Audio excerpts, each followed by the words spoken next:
Hello students, class 8 के social science के history के lesson number 2 the rise and growth of the company power के part 6 में आपका स्वागत है। बच्चों, आज पहले हम आगे लेसन पढ़ेंगे और उसके बाद शॉर्ट आंसर टाइप क्वेश्चंस करेंगे। तो आगे लेसन पढ़ना शुरू करते हैं बच्चों। The battle of Buxar, Buxar का युद्ध। तो a puppet nawab Mir Jafar failed to comply with the ever increasing demands of the English। यद्यपि मीर जाफर एक कठपुतली नवाब था, परंतु वह कंपनी की लगातार बढ़ती मांगों को पूरा करने में असमर्थ रहा। Consequently, he too was replaced by Mir Qasim as the Nawab of Bengal. फलस्वरूप उसे हटाकर मीर कासिम को बंगाल का नवाब बना दिया गया। Mir Qasim was the son in law of Mir Jafar. Mir Qasim Mir Jafar का दामाद था। Mir Qasim in turn granted the zamindari rights of Burdwan, Midnapore and Chittagong districts to the English. इसके बदले में मीर कासिम ने बर्दवान, मिदनापुर और चिंतागोंग जिले अंग्रेजों को प्रदान कर दिए। He also promised to help the company financially in its southern expeditions. उसने कंपनी को उनके दक्षिणी अभियानों में मदद करने का वादा भी किया। Mir Qasim transferred his capital from Murshidabad to Mohangir in order to avoid the company's interference in his policies। अपनी नीतियों में अंग्रेजों की दखलंदाजी को नजरअंदाज करने के लिए मीर कासिम ने अपनी राजधानी को मुर्शिदाबाद से मोहनगीर स्थानांतरित कर लिया। He made efforts to train his army in the modern European techniques। उसने आधुनिक यूरोपियन तरीकों से अपनी सेना को प्रशिक्षण देने के प्रयास किए। He also imposed restrictions on the internal trade of the company in Bengal. उसने बंगाल में कंपनी के आंतरिक व्यापार पर भी प्रतिबंध लगाई। He abolished all duties on internal trade to provide equal opportunities to both the English and the Indians for trade. अंग्रेजों और भारतीयों दोनों को व्यापार में समान अवसर उपलब्ध कराने के लिए उसने आंतरिक व्यापार से सभी शुल्क समाप्त कर दिए। The English were both surprised and alarmed by these moves of Mir Qasim. Mir Qasim के इन कदमों से अंग्रेजों को आश्चर्य और संदेह हुआ। Mir Qasim was defeated by the English in several encounters and forced to flee to Awadh. Mir Qasim कई युद्धों में अंग्रेजों से पराजित हुआ और अवध भागने पर मजबूर हो गया। There he formed an alliance with Shujauddaula the nawab of Awadh and Shah Alam II the Mughal emperor in order to expel the English from Bengal. वहां उसने अंग्रेजों को बंगाल से बाहर निकालने के लिए अवध के नवाब सुजाउदौला और मुगल शासक शाह आलम द्वितीय से एक संधि की। The combined armies of these three rulers met the English forces under major Munro at Buxar on 22 October 1764। इन तीनों की मिलीजुली सेना का मेजर मुनरो के नेतृत्व में अंग्रेजों के साथ 22 अक्टूबर 1764 में बक्सर में आमना सामना हुआ। The Indian army was defeated भारतीय सेना की हार हुई। Mir Qasim was expelled from Bengal. Mir Qasim को बंगाल से निकाल दिया गया।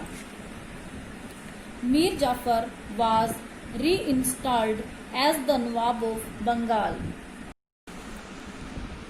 मीर जाफर को फिर से बंगाल का नवाब बना दिया गया। ही promised to pay ₹5 lakh to the company every month.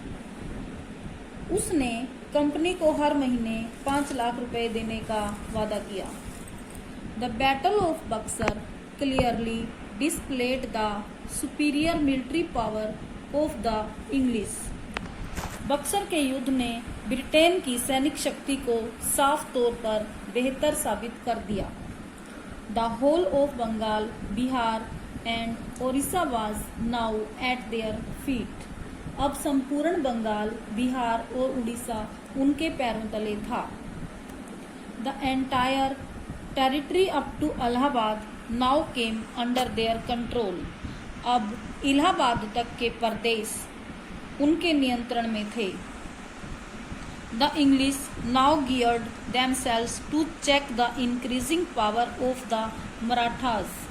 अब अंग्रेजों ने मराठों की बढ़ती शक्ति पर अंकुश लगाने की तैयारी की। In 1765 by the royal verdict of the Mughal emperor the company became the diwan of the provinces of Bengal. 1765 में मुगल शासक के एक शाही फरमान के अनुसार बंगाल के प्रांतों की दीवानी कंपनी के हाथ में चली गई। This meant that the revenue from India could now finance the company expenses like purchase of cotton and silk textiles, maintenance of the company's vast troops, and meeting the cost of building of company's offices and forts at Calcutta. अर्थात अब भारत से होने वाली आमदनी के सहारे ही company अपने खर्चे चला सकती थी, जैसे सूती और रेशमी कपड़ा खरीद सकती थी, अपनी फौजों को संभाल सकती थी और कलकत्ता में किलों और दफ्तरों के निर्माण की लागत उठा सकती थी। Thus, while on one hand the entire power and finances came under the control of the company with no responsibility, the Nawab of Bengal had to run the entire administration without any finance। इस प्रकार एक तरफ बिना किसी जिम्मेदारी के सारी ताकत व राजस्व नियंत्रण कंपनी के हाथ में आ गया, दूसरी ओर नवाब को बिना किसी राजस्व के पूरा प्रशासन चलाना होता था। This form of governance was known as the dual system of administration. इस प्रकार की सरकारी व्यवस्था को प्रशासन का द्वैत तंत्र कहते थे। The system proved to be fatal for the people of Bengal as neither the Nawab nor the company cared for him। यह तंत्र बंगाल के लोगों के लिए घातक सिद्ध हुआ क्योंकि नवाब व कंपनी किसी को उनकी परवाह नहीं थी। The outbreak of a famine in Bengal in the year 1770 clearly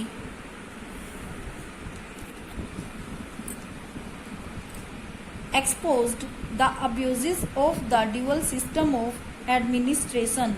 Bengal में 1770 की भूखमरी द्वारा द्वैत तंत्र के प्रशासन के दुष्परिणाम सामने आए। Almost 1/3 of the population was wiped out in the famine। लगभग 1/3 जनसंख्या भूखमरी के दौरान समाप्त हो गई।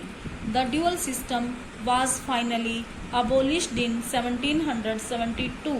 अंततः 1772 में द्वैत शासन समाप्त कर दिया गया।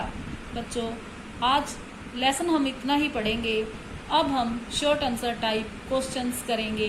Question number 4 is how did the doctrine of lapse help the British in the annexation of Indian states. विलय नीति ने किस प्रकार भारतीय राज्यों को छीनने में मदद की।